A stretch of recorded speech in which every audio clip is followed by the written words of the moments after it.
India की हर video इसी channel पे आनी है। धमकी दे रहा है और साथ में एडवाइस कर रहा है सबको कि वीपीएन डाउनलोड कर लो। कैप्शन भी लगाया है टेक्स्ट में नीचे कि वीपीएन लगा लो। अगर इतना तड़प है क्या इन्हें देखने के लिए कि वीपीएन खरीदोगे, वीपीएन को पैसे दोगे और लगाओगे इसके वीडियोस को? क्या इतना मर रहे हैं हम इसे देखने के लिए? एक्चुअली और कुछ नहीं है, इन लोगों ने हमें इनकी लत लगा दी है और बुरी लत है वो। बहुत ज्यादा तिल मिलाया हुआ है। फुकरान मट्टी जो है उसकी हालत खराब हो रखी है बेचारे की, क्योंकि इंडियंस ने जो डिजिटल स्ट्राइक मारी है, बेचारे के पास अब नहाएगा क्या और निचोड़ेगा क्या वाला हिसाब हो रखा है।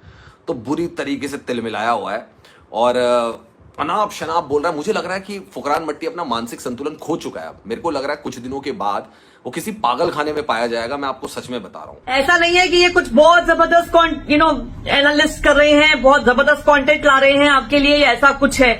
वही बात अगर एक इंडियन करता है, पैकेजिंग डिफरेंट है, तो आपको इतनी ज्यादा पसंद नहीं आएगी, क्योंकि वो अपनी ही तो टीम की तारीफ कर रहा है। लेकिन इनका रोना धोना देखकर वो एंटरटेनमेंट जो आपको मिलती थी, उसी की बदौलत आज ये कह पा रहा है कि अरे वो 3-4 हजार वाले व्यूज वाले लोग हैं। बात तो ये है फुकरान मट्टी, ये जो इंडिया का जो सोशल मीडिया सेटअप है ना, ये तुम्हारे पिताजी और दादा की जागीर नहीं है, समझ गए? ये इंडिया है। यहाँ पे भारत सरकार जो चाहेगी वो होगा।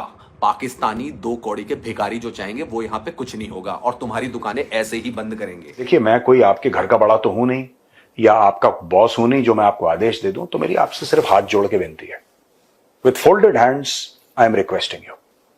मेरी विनती आप लोगों से यह है कि जो आप पाकिस्तानी यूट्यूब चैनल्स पे जाते हैं ना, आप ये बंद कर दीजिए।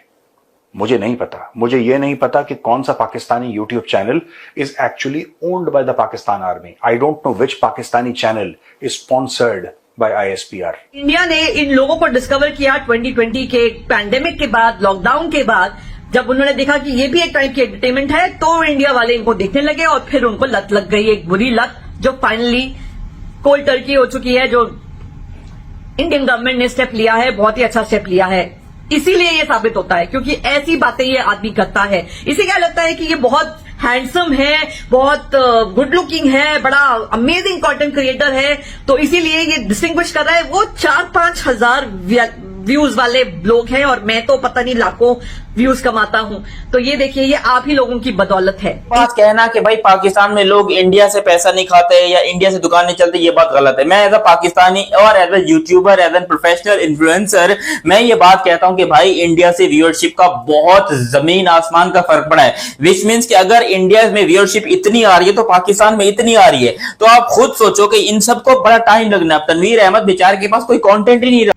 ये जितने लोग शोर मचा रहे हैं ना कि पाकिस्तानी यूट्यूबर्स को बैन कर दिया, बहुत अच्छा हो गया, ये 3-4 हजार व्यूज लेने वाले लोग हैं। और इंडिया का मैच चल रहा हो तो 10-20 हजार किसी क्रिकेटर के साथ पिक्चर लगा दें कि ये तो मेरा बड़ा अच्छा दोस्त है, तो 50 हजार, इससे ज्यादा नहीं है।